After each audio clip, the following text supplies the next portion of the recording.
বীরভূমে ভয়াবহ সড়ক দুর্ঘটনা, কারামন্ত্রীর বোন সহ আহত 6। বীরভূমের চিনপাই গ্রামের কাছে 14 নম্বর জাতীয় সড়কে ভয়াবহ গাড়ি দুর্ঘটনা ঘটেছে। দুর্ঘটনায় গুরুতরভাবে আহত হয়েছে রাজ্যের কারামন্ত্রী চন্দ্রনাথ সিনহার বোন, তার স্বামী এবং আরো কয়েকজন। স্থানীয় সূত্রে জানা যায়, চন্দ্রনাথ সিনহার বোন তার ভগ্নিপতি এবং 4-5 জন নিয়ে একটা সুইফট গাড়িতে যাচ্ছিলেন। বিপরীত দিক থেকে আসা একটি মারুতি ভ্যানের সঙ্গে মুখোমুখি সংঘর্ষে দুটি গাড়ি উল্টে যায়।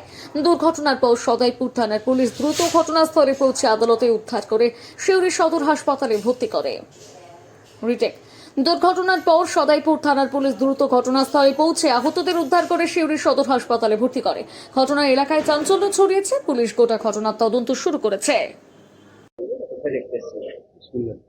এটা হচ্ছে আমাদের মাননীয় মন্ত্রী চন্দ্রনাথ সিনহার, তারা বোন ছিল, জামাই ছিল।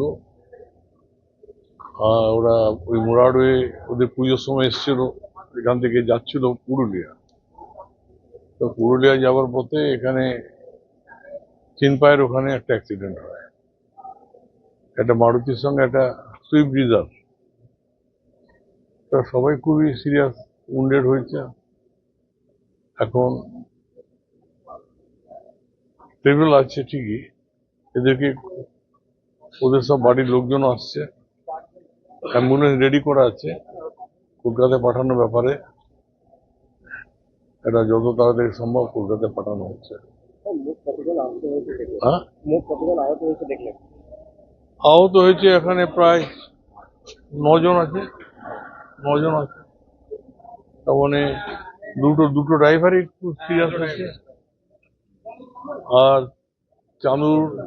মানে চন্দ্রনাথ সিনহার 3 জন বাড়ির, আর বাকি সব লেগেছে কিছু সিরিয়াস 5 জনেরই ধরবো আমার যা মনে হলো আর কি। হ্যাঁ, তাদের কলকাতা নিয়ে যাওয়া হবে এবং কলকাতায় তাহলে এখন দেখা যাক, ডাক্তারবাবুরা দেখছেন, এখন অবজারভেশনে রেখেছে। তারপরে কিছুক্ষণের মধ্যেই আবার ওদের আরো সব আত্মীয় স্বজন আসছে। হ্যাঁ, এবং সেখানে তাদের পাঠানোর ব্যবস্থা হচ্ছে। ঠিক আছে।